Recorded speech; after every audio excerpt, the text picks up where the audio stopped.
Hello and welcome to Dan Toombs, Misty Ricardo's Curry Kitchen kind of thing. I'm very pleased to be in Dan's studio here. It's a very big studio, it's very impressive, and we're cooking a book from one of his forthcoming 3 books. Yes. And this one will be released next year. What's the recipe? This is called Chicken Rezala, and I just love it. It's kind of like it reminds me of a Chicken Tikka Masala, but one step up. So there's not as many spices in it. You don't have the ground nuts and all the different spice blends like you do with Chicken Tikka Masala. So it's a lot easier and a lot less to it than that. But it's just a nice spicy, creamy curry that I like to make. Oh, sounds delicious, Dan. I can't wait to see you make this. All right. I learned this at a place called Brick Lane. Let me just, I'm putting about 2 tablespoons of oil in there in the pan. Learned this at a place called on Brick Lane. They invited me back to their kitchen and showed me the recipe, and that's one thing I love about doing what I do is learning from these experts and learning what they do firsthand. And so when I tried it the first time there, I thought, oh, I've got to learn the recipe, and they were nice enough to let me come back there. And brilliant. So that's what we're doing here. So it's going to start out. I just like to have about a half onion, a small onion, finely chopped. And I just want to cook that around in the oil for a couple of minutes, 3 minutes or so, until the onion becomes nice and soft.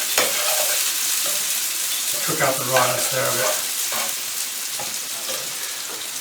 And I'll just add a little bit of salt at this stage, just to help release some of the moisture from the onions. That speeds things up, doesn't it? Yeah, it does, yeah.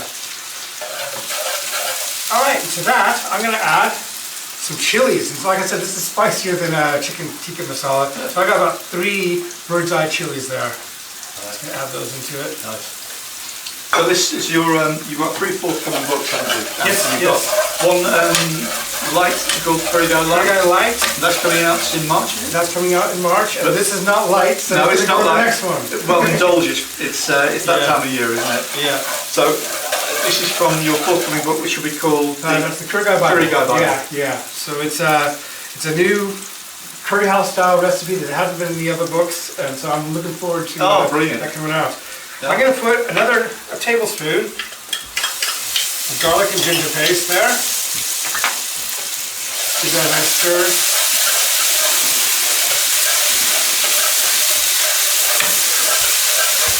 And then immediately, I'm going to add about 4 tablespoons of just tomato puree. And as you know, Richard, people ask us a lot of this, I'll say it right now. Tomato puree, you can either use the tomato paste and blend it with a little bit of water, so 1 to 3. Or you can buy some passata, that works. You can blend some tin tomatoes, just anything, just as long as you get a nice puree like that. Yep. Not too thick either, no. So it cooks down nicely. Exactly. It's diluted. Alright, to that I'm going to add a good dose of chili powder. That's Kashmiri chili powder. Only about a half teaspoon there. So I haven't used a lot, but it'll just give it a nice bite. Yep. And then a tablespoon of mixed powder. And of course the recipe for the mixed powder. You got one, I know, a recipe for mixed powder, and I got one. Yeah, that was the mixed powder you've had specially made, isn't it? Yeah. Yeah. That's my recipe. Try some of it, it's very nice. Now I'm just going to add some base sauce, just a little bit.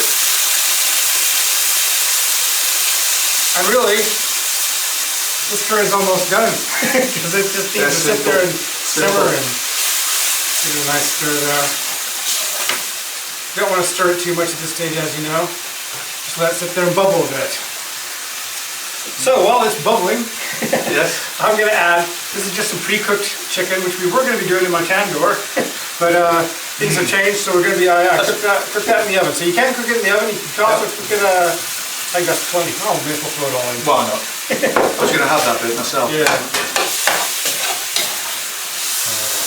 And this is obviously going to need some more base sauce. You know, in my books, and I'm sure in yours as well, A lot of times you have to give an amount, say 500 milliliters of base sauce, Yeah. or 750 milliliters of base sauce. And as you can see here, I'm not measuring anything. If it's looking thirsty, you add some more. That's a good philosophy. Do you know, it's all, especially for books, you need a quantity, don't you? Yeah. To specify, but it's just kind of like it is a guideline, but you can stray from that somewhat. Some things, no, you want to be careful with chili powder and the like. But most things you're okay. some things you're are very forgiving. Okay, so like I said, this is a creamy curry, like a chicken tikka masala. So I'm going to add just a little bit of cream now. This is single cream. I think that's probably about 70 milliliters, so about a quarter of a cup. Give it a stir.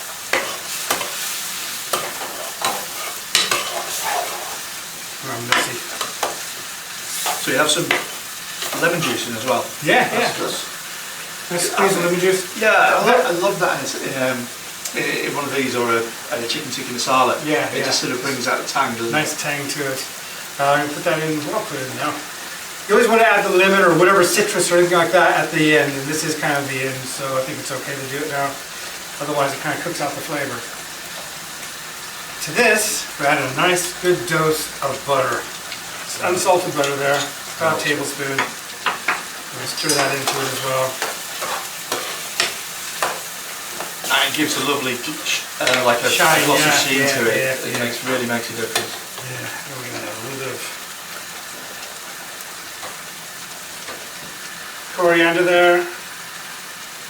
With just a tiny bit, maybe about a half teaspoon or so of garam masala. Just at the end. Yeah. And it couldn't be easier. That's it. That's the recipe. Feel that. And let's see if it reminds you of chicken tikka masala. Of all the curries we've cooked today, I mean that's the one that I'm so desperate to try. I'm starving. There's a spoon there for you. Thank you. Shall we give it in? Dig it in. Cut a bit of this chicken off. That's moving off there. And it's very hot, so I don't have to blow on it. Coriander there. And it's got a lot of nice colour to it. I think that comes from the Kashmiri chili powder you put in. Yeah, a little bit of Kashmiri chili. So you don't need some red food colouring really, but you could add some if you wanted. And it's just a nice spicy chicken tikka masala, really. But a lot easier to make. That's so good. You know, a lot of people have put off for ordering chicken tikka masala, aren't they? Because it's too bland. It's not too sweet or whatever, but this is brilliant. It doesn't have coconut or almond or anything like that. No, nothing. It's very basic, as you saw there. It's very simple, but very, very tasty. Yeah. Oh, thank you for watching, and please tune in, subscribe to my channel, but most importantly, subscribe to the Curry Guys channel. I'd appreciate it. I'll put the links in the description below. Yeah. And we're going to put the ingredients list in as well. Yeah, I'll give you the ingredients list. We can just list them there so you'll have it way before the book comes out. Brilliant. All right. Thank you very much, Dan. Thanks, Richard. Cheers, All mate. right. Bye.